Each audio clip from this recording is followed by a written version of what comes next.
We've all done it. You're online, you find something you want, and you click a button. It feels so simple, almost instant. But what's really going on behind that screen? Well, today we're going to pull back the curtain on the hidden world that springs into action the second you click Buy. So, let's set the scene. You've just scored a great deal on a triple play bundle. We're talking phone, internet, and TV all in one package. You've put in your details and you're ready to make it happen. And there it is. You hit confirm. Now, for you, the job is pretty much done. But for the provider systems, the work is just getting started. Have you ever really thought about the incredible, complex journey your order takes right after that click? See, that single click doesn't just, send a memo to one person. It sets off a whole orchestra of different specialized systems. You've got billing systems, network activation servers, shipping logistics, and they all have to work together, perfectly in sync.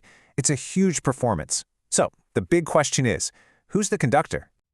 Okay, first things first. We need to understand the real size of this request. What seems like one simple order is actually a whole lot of different jobs. So here's what's so fascinating. You see one item, triple play bundle, but the system, it sees this complex, branching family tree. You've got the main plan at the very top, sure, but underneath are all the individual services. And under those are all the tiny little features, things like caller ID or a specific TV channel pack. Each and every one is its own separate task that has to get done. And the master conductor in charge of this whole thing is a type of software called an Order and Service Management System, or OSM for short.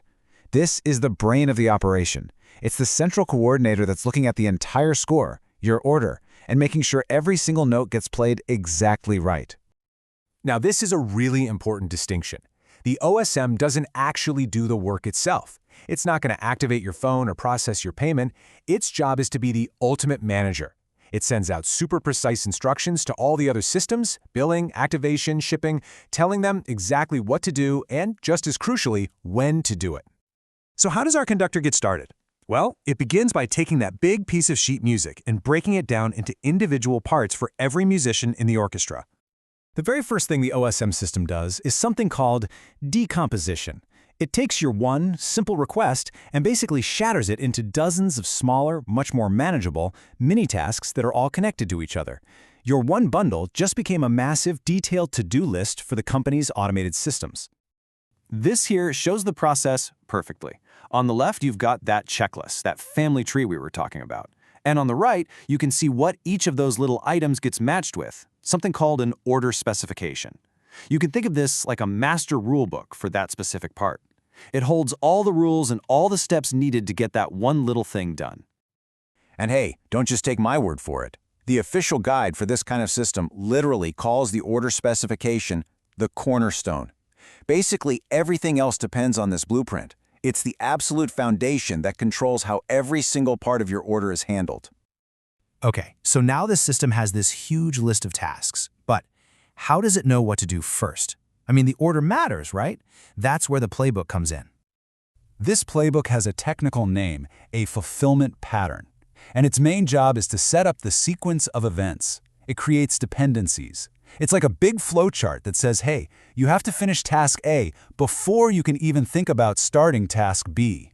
The sequence is absolutely everything. And when you think about it, it just makes total sense. I mean, you definitely don't want to get a bill for an internet service that isn't even turned on yet, right? Of course not. The fulfillment pattern is what enforces that kind of common sense, but on a massive automated scale. So how does it actually work under the hood? It's pretty smart, actually. The system just sets these simple little conditions. The task for billing is literally programmed to just sit and wait. And what's it waiting for? For the provisioning task to change its status to completed. As soon as that happens, then it gets the green light to start. It's like a digital game of red light, green light. All right, so the conductor has the plan, it has the sequence. Now it's time to actually talk to the orchestra, all those external systems that are going to do the real work. And this all happens in this constant automated little dance. First, the OSM sends a message out. It might tell an activation server, hey, turn on this service. Second, it waits. It just listens for a reply to make sure the job got done. Third, when it gets that thumbs up, it updates its own internal checklist.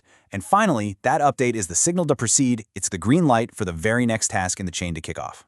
And this diagram here shows that back and forth perfectly. It really is a conversation between the conductor and the players. This constant communication is the secret sauce that guarantees your order flows smoothly through all these different systems without a single step getting skipped or done out of order.